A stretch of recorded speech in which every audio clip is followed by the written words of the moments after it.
1956માં બનેલું ગાંધીનગર ગૃહ આજે જંગલમાં ફેરવાયું. વડોદરાના સાંસ્કૃતિક વારસાની ઓળખ સમાન ગાંધીનગર ગૃહ આજે પોતાની જર્જરિત હાલતને કારણે બંધ હાલતમાં છે. વર્ષ 1956માં ગાંધીનગર ગૃહની સ્થાપના કરવામાં આવી હતી, જ્યારે વર્ષ 1972થી અહીં કાર્યક્રમો અને નાટકો યોજાવાની શરૂઆત થઈ હતી. સમય જતાં ગાંધીનગર ગૃહમાં રિનોવેશનનું કામ કરવામાં આવ્યું અને ત્યારબાદ અહીં લોકોનો સારો પ્રતિસાદ મળ્યો. તે સમયગાળા દરમિયાન લગભગ 70 થી 80 જેટલા શો યોજાયા હતા. ત્યારબાદ સર સયાજીરાવ નગરની ગૃહ જે છે તેની સ્થાપના બાદ અહીં પણ આશરે 30 થી 35 જેટલા કાર્યક્રમો યોજાયા હતા. જોકે ગાંધીનગર ગૃહને જર્જરિત જાહેર કરાયા બાદ વર્ષ 2024માં તેને સંપૂર્ણપણે બંધ કરી દેવામાં આવ્યું. આજે સ્થિતિ એવી છે કે ગાંધીનગર ગૃહની અંદર ઝાડી ઝાંખરા અને જંગલી વનસ્પતિ વધી ગઈ છે. સમગ્ર પરિસર જંગલ જેવું લાગી રહ્યું છે. એક સમયે જ્યાં નાટકો, સાંસ્કૃતિક કાર્યક્રમો અને વિવિધ શો યોજાતા હતા, ત્યાં આજે શાંતિ અને બિસ્માર હાલત જોવા મળી રહી છે. પાલિકા દ્વારા જે ટેન્ડરની પ્રક્રિયા હાથ ધરવામાં આવી હતી તેના કોઈ ઠેકાણા નથી. ક્યાં સુધી તે આગળ વધ્યું અને ક્યારે આ ગાંધીનગર ગૃહ શરૂ થશે તે વિશે પણ કોઈ જાણ નથી. સ્થાયી સમિતિના ચેરમેન વર્ષા વ્યાસ દ્વારા કહેવામાં આવ્યું કે તેને ડિમોલિશન કરવાની મંજૂરી મળશે એટલે આગળની પ્રક્રિયા હાથ ધરવામાં આવશે. જોકે આને શરૂ કરવું જરૂરી છે, કારણ કે કલાકારોની રોજિંદા વૃત્તિ અને ભાવનાઓ આની સાથે જોડાયેલી છે. સવાલ એ છે કે વડોદરાના આ ઐતિહાસિક સાંસ્કૃતિક સ્થળને આખરે ક્યારે નવજીવન મળશે? 2024થી બંધ રહેલું ગાંધીનગર ગૃહ હજી કેટલો સમય બંધ રહેશે અને તેનું પુનઃનિર્માણ કે રિનોવેશન ક્યારે થશે? 1956 ડિસેમ્બર 1956માં મોરારજી દેસાઈ દ્વારા તેનું લોકાર્પણ કરવામાં આવેલું અને વપરાશ અર્થે ખુલ્લું મૂકવામાં આવેલું અને 1972માં તેને વાતાનુકૂલિત કરીને અને તેમાં ઇન્ફ્રાસ્ટ્રક્ચર થોડું ડેવલપ કરીને ઠાકોરભાઈ પટેલ મેયરશ્રી દ્વારા એનું લોકાર્પણ કરવામાં આવેલ. હાલ ફેબ્રુઆરી 2024થી બિલ્ડિંગ જૂની અને જર્જરિત અને ભયજનક હોવાથી વપરાશ અર્થે બંધ કરવામાં આવેલ છે અને તેનું હાલ નવીનીકરણ વડોદરા મહાનગરપાલિકાની બિલ્ડિંગ શાખા દ્વારા હાથ ધરવામાં આવેલ છે. કેટલા શોઝ થતા હતા પહેલાં, અને ખાસ કરીને વાત કરીએ તો ક્યારથી આ શોઝમાં ઘટાડો થયો છે?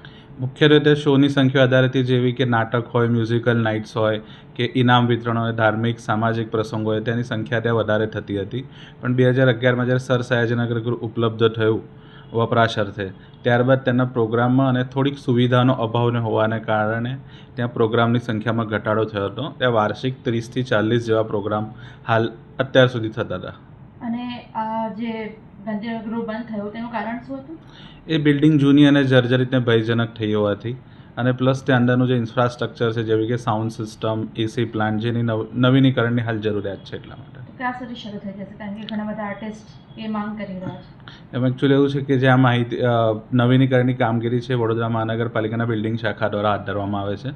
તે તમને વિસ્તૃત અને ડિટેલ માહિતી હાલ કયા સ્ટેજ પર એની કામગીરી છે તેમના પાસેથી મળી શકે છે તમને.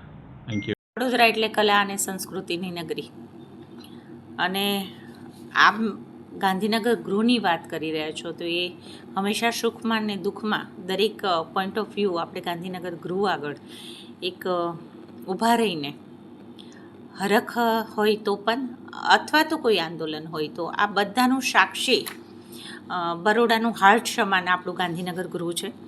ઘણા સમયથી 2 વર્ષથી એને બંધ કરીને, કારણ કે ડિમોલેશન કરવાનું સ્ટ્રક્ચર એબિલિટી બતાવી રહી છે, તો અત્યારે હાલમાં એને આપણે બંધ કરેલું છે. હયાત જે અત્યારે નગરગૃહ રહ્યું, ગાંધીનગર નગરગૃહ, એ તોડવાનો અંદાજ મંજૂરીની અંદર છે અને નવું બનાવવા માટે થઈને ત્યાં જ નવું બનાવવું છે, કારણ કે city of the heart Gandhinagar ગૃહ આપણું છે. તો નવીન નગરગૃહ બનાવવાનું પ્લાનિંગ આપણું ચાલી રહ્યું છે. સેમી બેઝમેન્ટ તરીકે આપણે એને લઈને કદાચ 500 સીટનું કરવું પડે, તો એવી રીતે પણ આ પ્લાનિંગ સાથે વડોદરા વીએમસી આગળ વધી રહી છે. ક્યાં સુધી 1 by 1 આ પ્રોસેસને લઈ રહ્યા છીએ.